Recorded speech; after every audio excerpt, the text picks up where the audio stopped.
is the Lew Rockwell Show. Well, it's an honor to have as our guest today Dr. Ron Paul.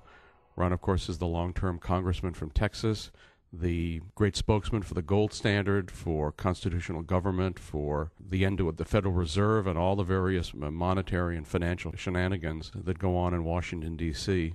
He's chairman of the Free Foundation. Ron, I want to talk to you today, of course, about what you're the great expert on.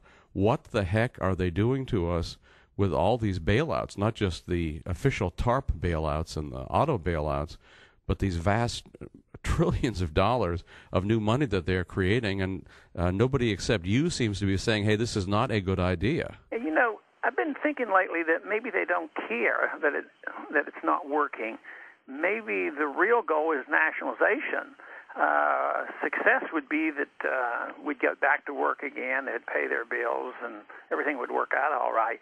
And we know that's not going to happen. Maybe their real goal is to nationalize. You know, there was, on one interview where they asked me about this, and I said, at least Harry Truman had a little more honesty. He just was outright nationalizing the steel industry, and fortunately the country wasn't ready then. But now it seems like our business people in the country are practically begging for it. When you look at some of the members of Congress, they seem to enjoy the fact that, I can tell them what kind of cars to build, and I'm going to do this. And they'll have to come to me and explain to me whether they're going to drive their car or fly their airplane. It's the micromanaging that some of these congressmen like.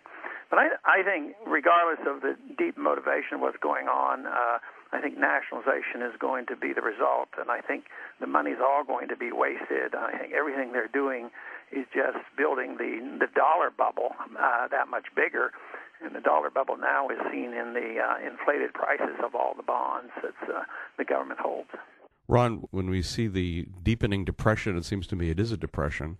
We're having a very bad Christmas season. I noticed today that they released the GDP figures, and they said, well, gee, it's not too bad. It was only down 0.5% for the third quarter, and yet federal spending was hugely up, defense spending hugely up, and, of course, all private production way down. So clearly economic growth was much less than minus 5% in the third quarter. I guess it's going to be much worse in the fourth quarter, maybe much worse again in the first quarter of next year. Is this Hoover and Roosevelt come back to haunt us? Well, I think so, and I used that analogy once. Then afterwards I thought, well, that might have been a mistake, because the conventional wisdom is that Roosevelt's a hero. When I said, well, what does this look like? They said, what does this look like? I said, it looks like Hoover and Roosevelt. And, of course, from our viewpoint, that's a pretty strong negative. But they said, oh, Ron Paul is supporting Roosevelt. He's welcoming the Democrat Roosevelt to undo all the evil that the Republican Hoovers did. And yet the truth is that if anybody understands what went on in the Depression, Roosevelt was every bit as harmful to our economy and to our country as Hoover was.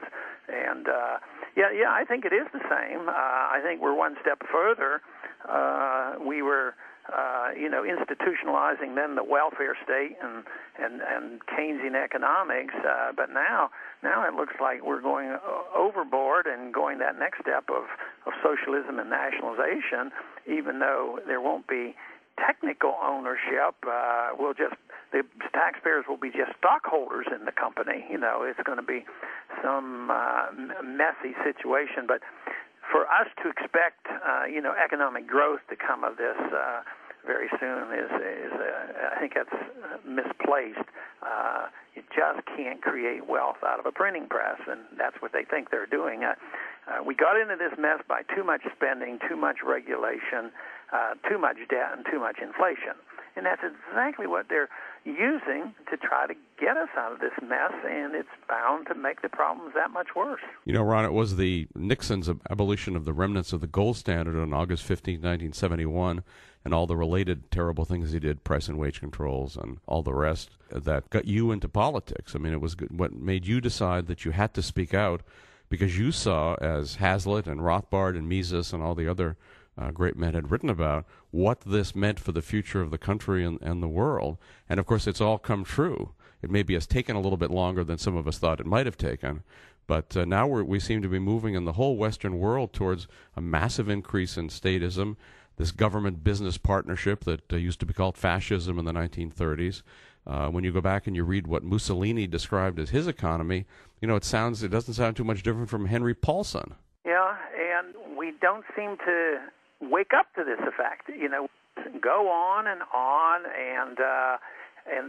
it was that date back in 1971 that more or less confirmed what I had been reading and studying, especially Hazlitt when he had made those early predictions on as early as 1944. He says SDRs and the IMF and the World Bank and all this stuff wouldn't work, and it certainly did fail.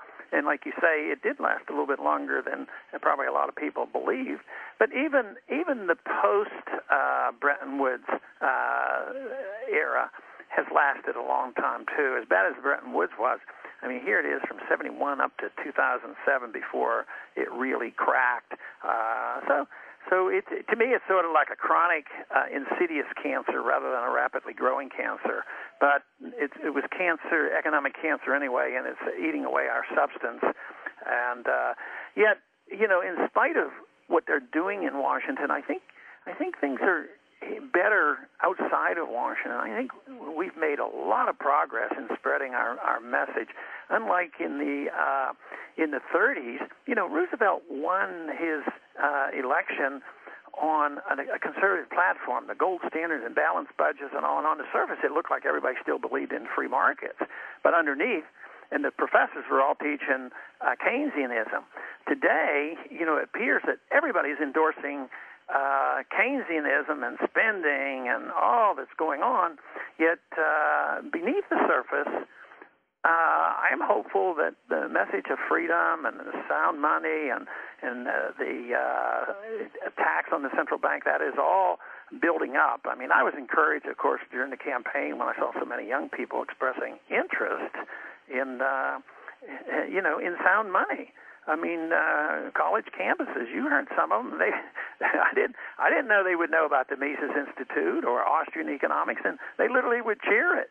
So there's something going on out there. It's just that you never can measure it. So we shouldn't look only at the disastrous policy of what Washington is doing, but we might also say that what they're doing is going to bring an end to what we have.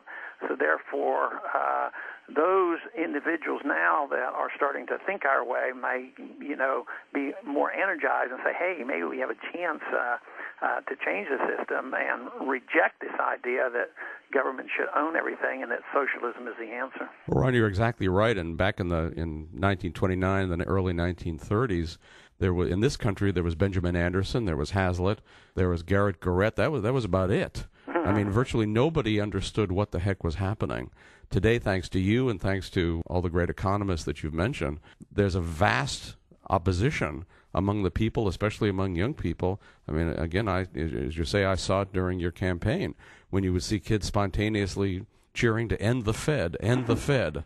So there's no question there's vastly more interest in these ideas, vastly more skepticism. And I think it's, as the point you made earlier, that it strikes more and more Americans that what's in the interest of the government and its related elites, that is nationalization, inflation, and all these things, is not only not in the interest of the American people, it's actively opposed to the interest of the American people.